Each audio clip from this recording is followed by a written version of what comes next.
The planet Virilia burned beneath two blazing suns. Its forests were black and dead, twisted trunks reaching like broken hands into the orange sky. Smoke curled over shattered valleys and rivers of molten rock cut the land into jagged scars. No birds sang. No creatures moved. The world seemed empty, abandoned, like something important had been lost long ago. In the ash, a small shape crawled. It was no bigger than a large dog, but its body was covered in scales that shimmered gray and gold. Its wings were tiny, folded awkwardly against its sides. It moved slowly, every step painful, legs trembling under its fragile weight. The creature's eyes were wide, wet, and fearful. A soft hiss escaped its throat, more like a whisper than a roar. The hatchling did not know where to go. It did not know if the fire it smelled everywhere would ever stop. It did not know why it was alone. All it remembered was the warmth of a shadow it had never seen, a whisper of wings against the wind. It remembered a voice inside its mind, faint and trembling. My father once flew one like this. Somewhere above, the low hum of engines broke the silence. A silver ship cut through the smoky clouds. Captain Elias Thorne stood at the controls, scanning the planet's surface with sharp human eyes. His crew had warned him that Virilia was dangerous, a dead world with nothing left for survivors, but Elias never trusted nothing. He had spent years rescuing people abandoned by the Council, saving those who others called lost causes. He believed in finding life where no one else would dare. The hatchling saw the ship first as a shadow, then as a glint in the smoke. It froze. Its small heart pounded. Something in it recognized the shape, the sound of the engines. Something inside whispered hope. It stumbled toward a ridge, wings flapping uselessly, and looked up. Elias noticed immediately.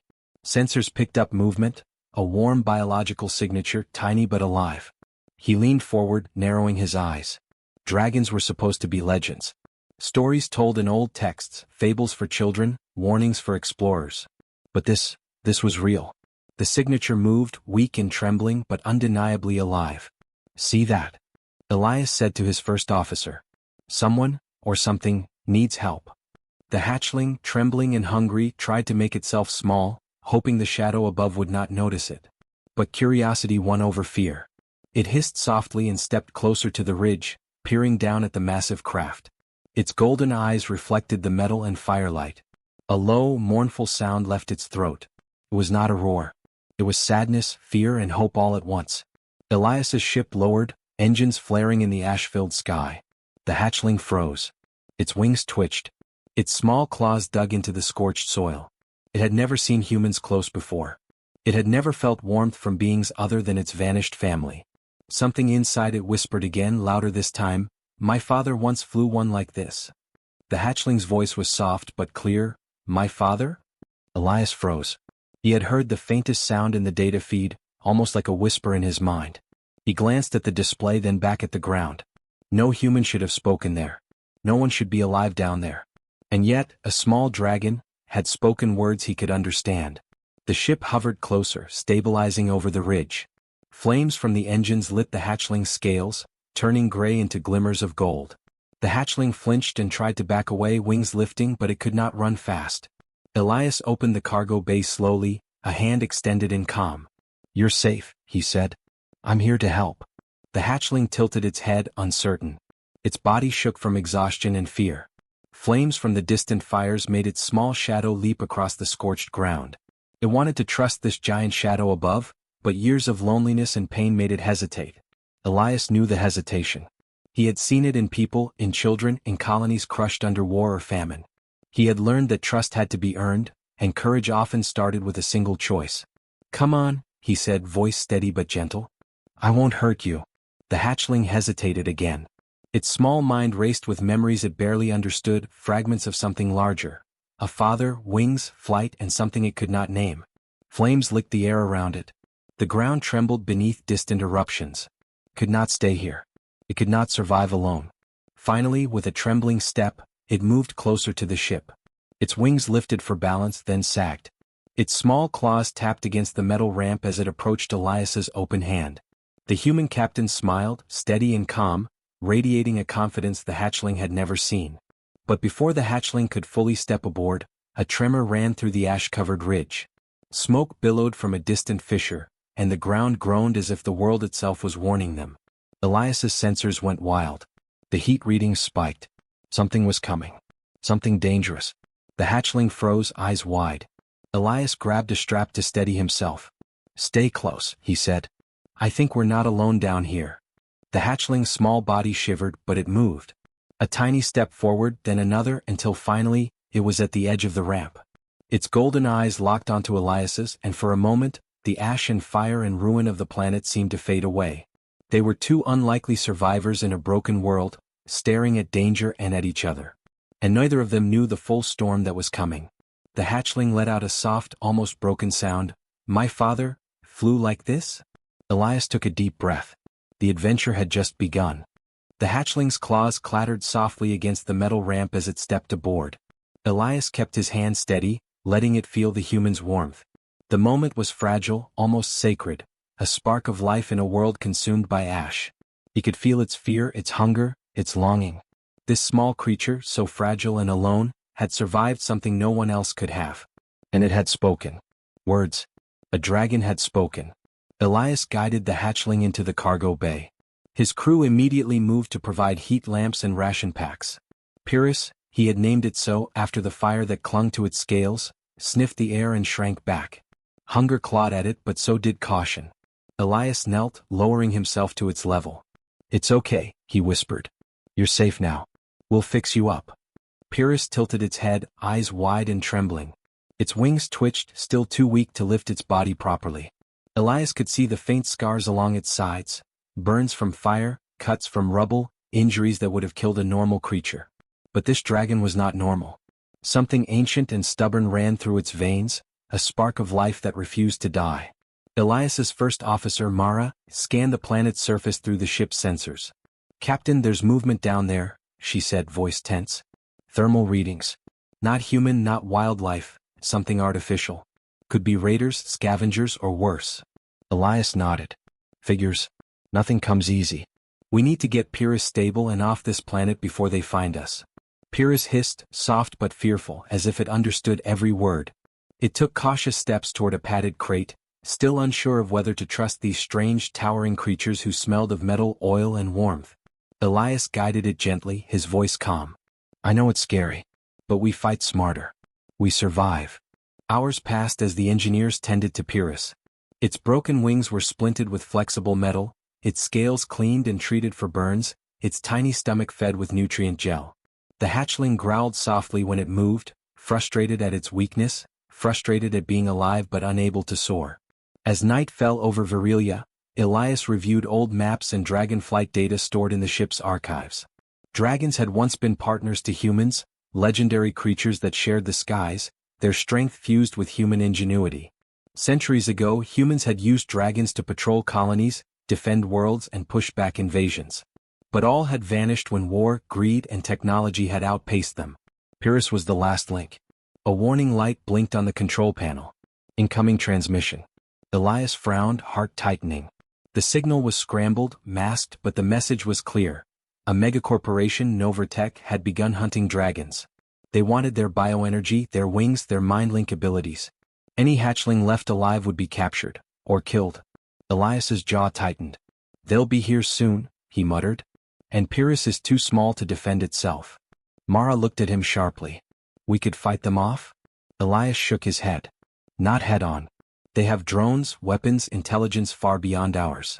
We'll need to outthink them. Dragons aren't just creatures, they're history. And history has ways of hiding." Pyrrhus whimpered, pressing its small body against Elias's leg.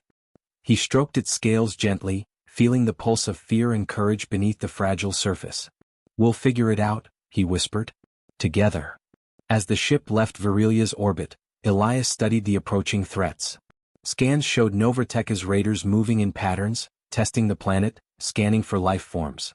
If they detected Pyrrhus, it could mean the end, not just for the hatchling but for any hope of preserving dragonkind. Elias knew he had to act, but every choice was dangerous. He plotted a course through asteroid belts and plasma clouds, routes humans had mapped decades ago, designed to confuse sensors. He studied the star charts like a chessboard, predicting movements and traps, every calculation a gamble. His crew worked feverishly, repairing engines, reinforcing shields, setting up contingency systems. Pyrrhus watched, curiosity mixing with fear.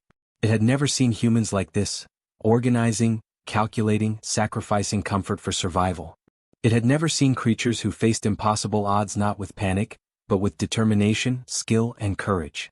Elias became a living proof that humans could be extraordinary, even against forces that dwarfed them in scale and firepower.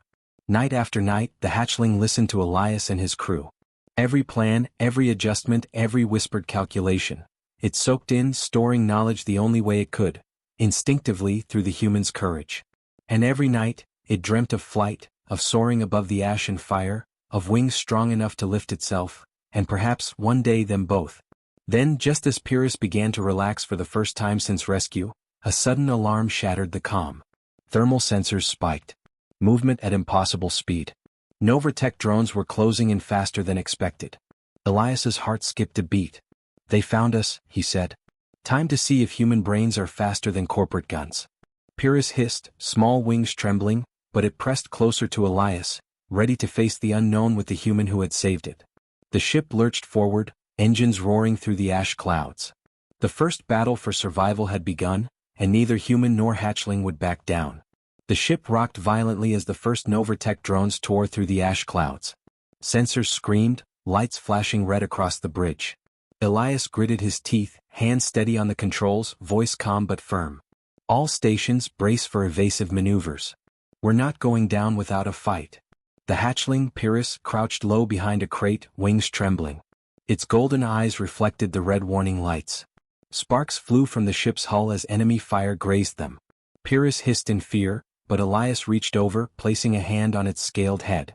"Listen to me," he said. "I know you're scared. But fear is a tool, not a cage. Trust me."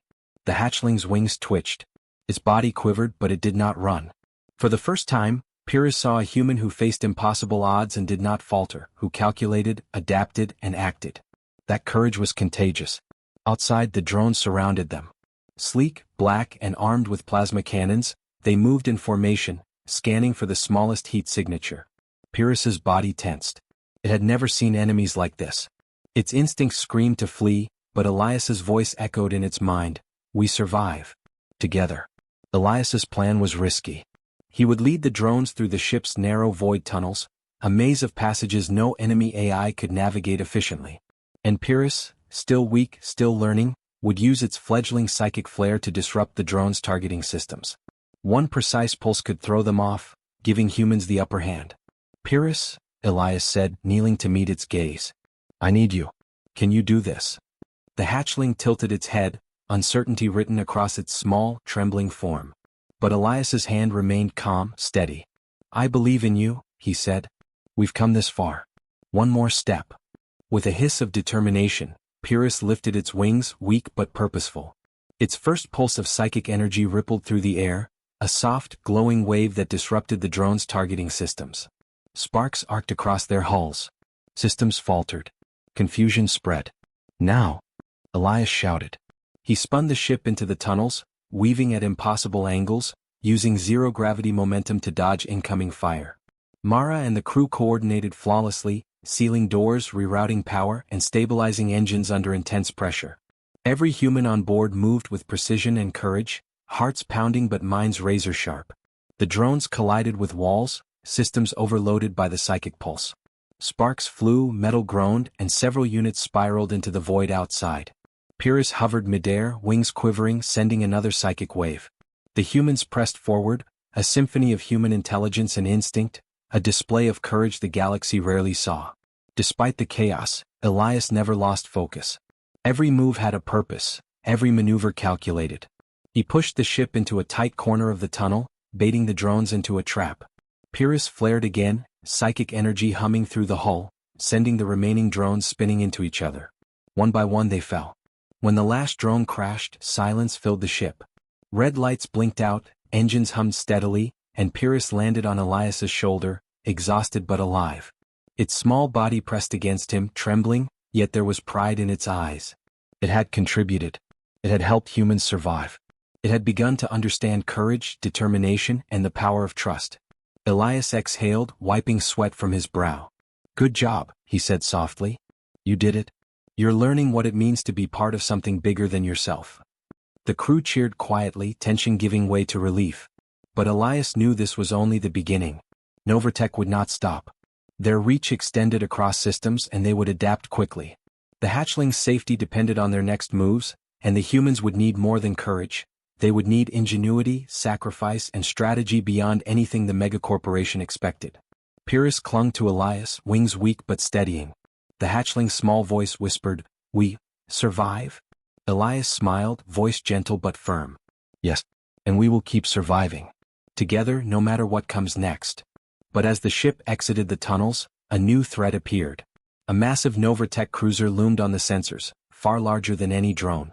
Its weapons glowed with energy capable of tearing a ship apart in seconds. The odds were impossible. A human alone could never fight this. A dragon hatchling alone could never survive it. Yet Elias did not falter.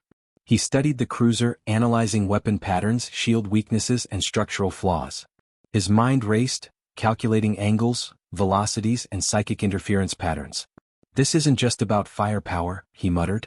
"It's about outthinking them." Pyrrhus hissed softly, sensing the tension. Its wings twitched, readying instinctively for what was coming. Elias extended a hand, not to control but to guide. "Ready yourself," he said. "This is where we prove what humans, and dragons, can do together." The cruiser fired. Energy streaked past the hull, shaking the ship violently. Sparks flew, alarms blared, and the hatchling's body pressed closer to Elias. The first move had been made, but the battle for survival, the true test of human courage, was about to begin. The turning point had arrived. Human ingenuity, courage, and determination would face impossible odds. And Pyrrhus, small and fragile, would play a role no one could have predicted. The fate of both human and dragon hung in the balance. Elias gritted his teeth as the massive Novatech cruiser loomed ahead, its hull dark and glinting, weapons humming with deadly energy. Sensors screamed warnings, alarms blaring across the ship. The human crew moved with precision, checking shields, rerouting power, and readying defensive systems. Every second counted. Every mistake could mean death. Pyrrhus pressed against Elias's shoulder, wings quivering, but the hatchling's golden eyes were wide and alert. It had survived drones. It had helped humans outmaneuver enemies before. But this was bigger than anything it had ever faced. Its tiny claws dug into the metal rail, trembling, yet its spirit burned. "We can't fight it head-on," Elias said, voice steady but low. "Too big, too fast, too many weapons. But they're not perfect. Every weapon, every system has a flaw. And humans, we find flaws." He studied the cruiser's energy shields, its firing patterns, its weak points. He calculated trajectories in his mind, running through hundreds of possibilities. The ship's crew watched him silently, trusting the human who had faced impossible odds time and again. Their fear was real, but so was their courage. "Pyrrhus," Elias said, kneeling to meet the hatchling's gaze. "I need you to trust me. We're going to turn your power into something no machine can stop." The hatchling hissed softly, wings twitching. Its psychic flare had already disrupted drones before, but never on this scale. Never with this kind of precision required. It trembled, tiny muscles quivering, yet Elias's calm voice gave it strength. "You can do this," he whispered. "We've survived worse. Together, we can do anything." The plan was audacious. They would synchronize Pyrrhus's psychic energy with the ship's propulsion system, creating a feedback surge to overload the cruiser's cannon. Timing had to be perfect. One miscalculation, one early pulse, and the energy would ricochet, destroying their own ship instead. The risk was enormous. But Elias's mind was sharp, fearless, human in the best way, calculating, moral, determined to succeed. "All stations," he called. "Prepare for a synchronized pulse. Shields up, engines ready. Timing is everything. We survive by courage and brains, not just firepower." Pyrrhus flared its wings, the soft golden glow from its scales pulsing brighter as Elias aligned the ship. The hatchling's psychic energy hummed in resonance with the propulsion system. Lights flickered, energy coursed through the hull, and every human on board tensed, holding their breath. "On my mark, 3, 1, Elias shouted. Pyrrhus screamed, a high-pitched psychic cry that sent vibrations through the ship. Energy pulsed outward, invisible but tangible, synchronized perfectly with the ship's propulsion surge. The ship lurched, shivering under the strain, yet remained intact. Sparks flew across the control panels as systems overloaded, but in the right direction. The cruiser's massive cannon fired, a white-hot beam streaking toward them. But the feedback surge hit at the exact moment. Energy ricocheted, shields glitched, targeting systems failed. The beam destabilized, collapsed on itself, and exploded in a shower of plasma against the cruiser's hull. The massive weapon melted, sparking, and the cruiser rocked violently. "Keep it steady," Elias barked, gripping controls, eyes fixed on the displays. The hatchling's energy surged again, shaking its small body, trembling but focused. The humans held together, coordinating maneuvers with pinpoint accuracy. They dodged secondary weapons, countered defensive drones, and used the confusion to strike weak points in the cruiser's hull. The enemy crew panicked, systems failing faster than their AI could compensate.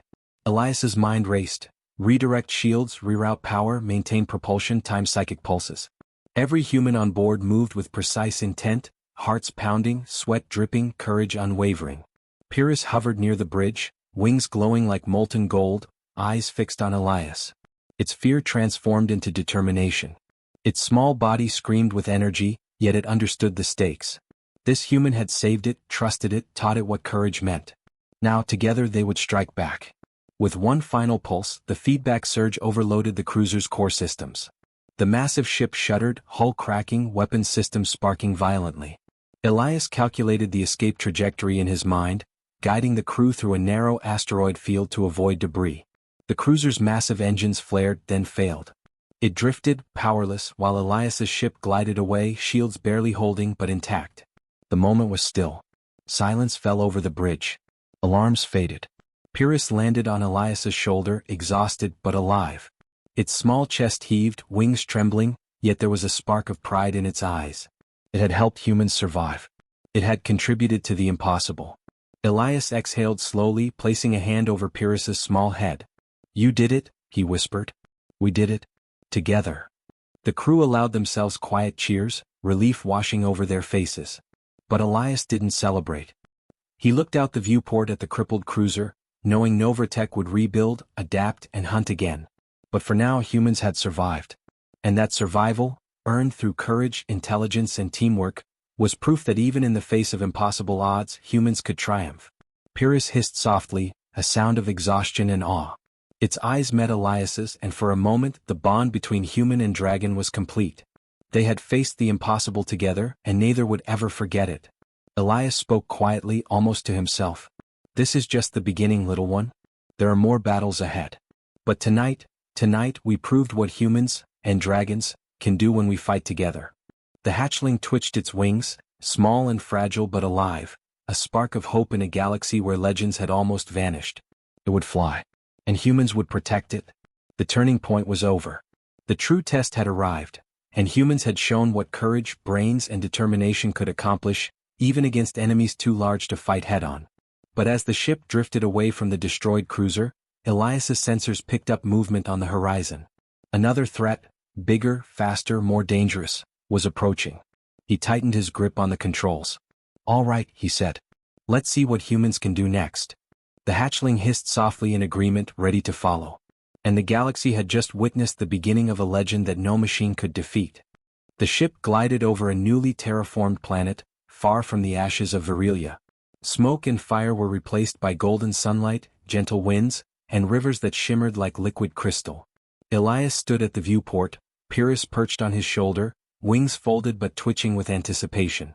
The hatchling had grown stronger since the battles with Novatech, but it was still learning to trust the world and, more importantly, the humans who had saved it. The planet's surface stretched wide and open, perfect for flight, and Elias felt a surge of hope. This was a sanctuary, a place where dragons could live without fear. He had fought impossible odds, outwitted corporate monsters, and survived battles that should have killed them all. And now, after months of careful training, tending, and patience, the time had come for Pyrrhus to test its wings. "You're ready?" Elias whispered. "It's time to fly." Pyrrhus looked down at the ground, uncertainty flickering across its golden eyes. It trembled, wings twitching nervously, claws gripping the ship's ramp. The hatchling had never flown freely before. Its first flutters had been small, tentative, and shaky. But Elias had shown it patience, courage, and guidance, and Pyrrhus remembered every lesson. Its instincts whispered danger, but its mind now understood trust. "Trust yourself," Elias said. "And trust me. You've survived worse. You can do this." Pyrrhus took a step forward, then another, each one slower than the last. Its wings stretched, catching the sunlight, scales glimmering gold and silver. A gust of wind lifted it slightly, and it flapped experimentally. The hatchling wobbled, almost losing balance, but Elias caught it instinctively with a supportive hand. "You're doing it," he said, voice steady, full of pride. "Keep going." The crew had gathered on the observation deck, watching silently. Every human present had faced danger alongside Elias, had survived attacks that should have killed them, and had witnessed courage in action. Now they watched something rarer than combat, hope taking flight. Pyrrhus spread its wings fully, muscles straining against the pull of gravity. Its tail lashed as it adjusted balance, and its chest rose and fell with controlled breaths. Then, with a trembling push, the hatchling lifted into the air. For a heartbeat, it wavered, uncertain. Then instinct kicked in. Wings beat faster, stronger, and the dragon began to rise. Gasps echoed across the observation deck. The humans cheered quietly, careful not to startle Pyrrhus. The hatchling soared higher, wings catching the wind with fluid grace, scales reflecting sunlight.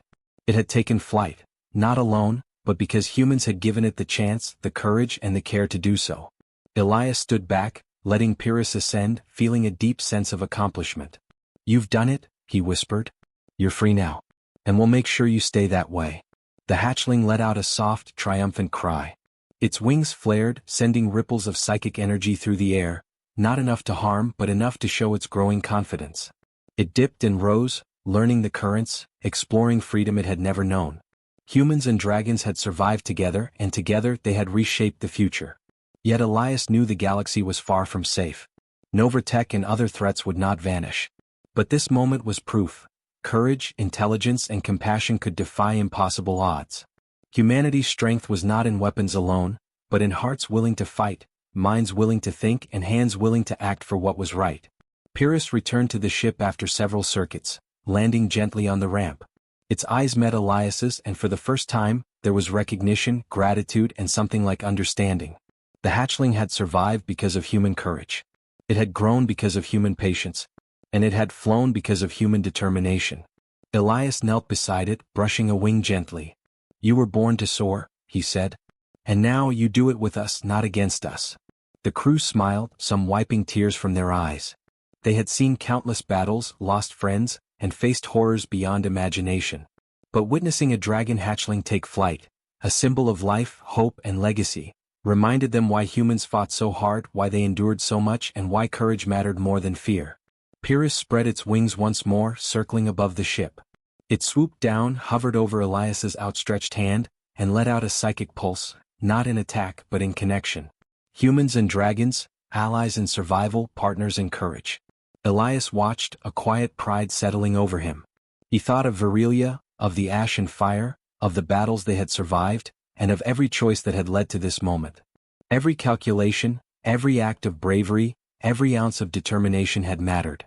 And the galaxy would remember it, not as a story of destruction, but as proof that humans could rise above impossible odds, protect the innocent, and nurture life where none seemed possible. The hatchling flew higher, spiraling against the horizon, golden scales glinting in the sun. Elias whispered, almost to himself, "Your father would be proud. But I think, we've created a new legacy together." Pyrrhus hovered above the ship, wings spread wide, a symbol of survival, trust, and the extraordinary bond between humans and dragons. And as Elias and his crew watched, he knew that no matter what threats the universe might send next, humans would always fight. Humans would always endure. Humans would always rise. And somewhere above, the hatchling whispered to the wind, a voice soft but clear, "My father once flew one like this, but now I soar with humans who earned my trust." The sun rose higher, bathing the planet in light. The storm of Virelia was far behind them, but the future, bright, alive, and full of possibility, stretched ahead. Humans had saved the last dragon. The galaxy would never forget that courage. And for the first time, Pyrrhus knew freedom.